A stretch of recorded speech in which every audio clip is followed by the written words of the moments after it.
Hello, welcome to my YouTube channel Breaking News TV. We are here again with another breaking news.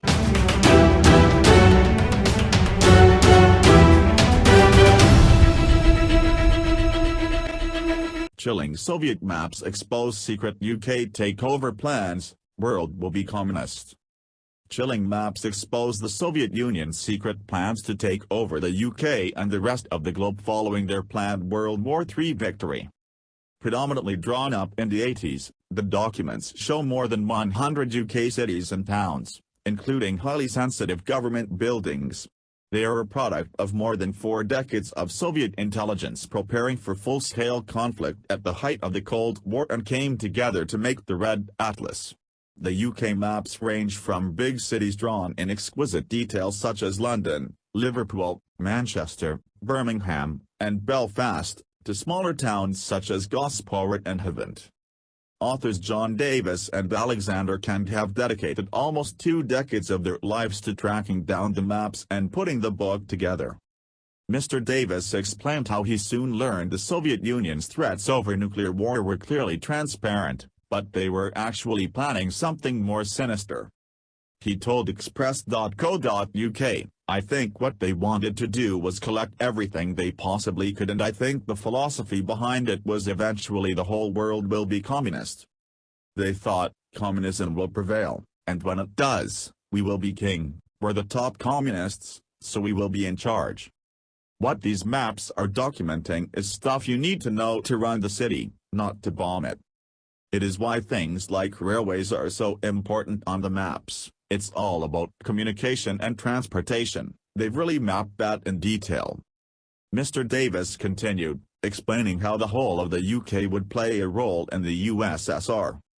He added, "They even indicate near stations where the building is to buy a ticket, stuff we would never include, but it's really important for running a city. There are towns like Crewe, really small and not economically important, but they're mapped. So I don't think they were just focusing on the important towns, they wanted the whole thing. What we don't know, we don't know. I've never seen a map of Hull, but there must be one. I'm sure there are much more than what we know." Mr. Davis reiterated the point that the Soviets were planning to take over the world. He continued, "It's almost difficult to comprehend what the thinking was behind it, how much funding and how many people were behind it. But when we look at the results, we know this is really good quality information. They were not thinking about blowing the place to smithereens, because there was no use for that. These are maps for when they would take over, however that was, they needed to know the police stations and the hospitals and all the facilities and infrastructure. One nearly accurate map of London shows the Thames weaving through the centre of the capital, with famous landmarks including the Strand and Mayfair, plotted correctly.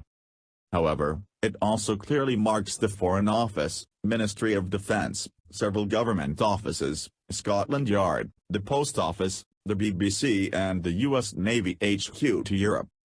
Mr. Davis and Mr. Kent believed the maps were the work of Soviet spies working alongside intelligence officers back in Moscow.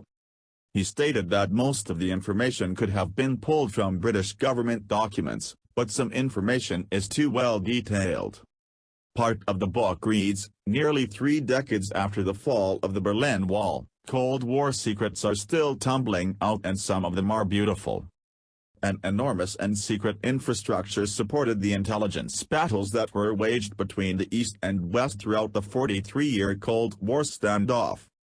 The US and the Soviet Union and their allies spied on each other incessantly, because they wanted to be prepared just in case an unthinkable war ever broke out. Spying involves waiting, watching, remembering and recording. It involves sophisticated cameras and high-altitude aircraft and missiles with satellites, but also people on the ground quietly walking down streets looking.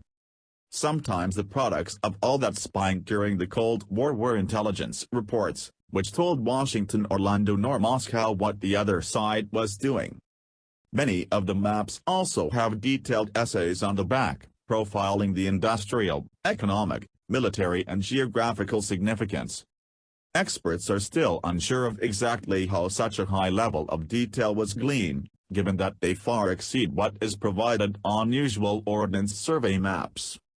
Because many of the maps leave out road names, some have suggested that aerial photographs taken by the Zenith satellites were a key source of the information. Don't forget to like our video and subscribe for our channel.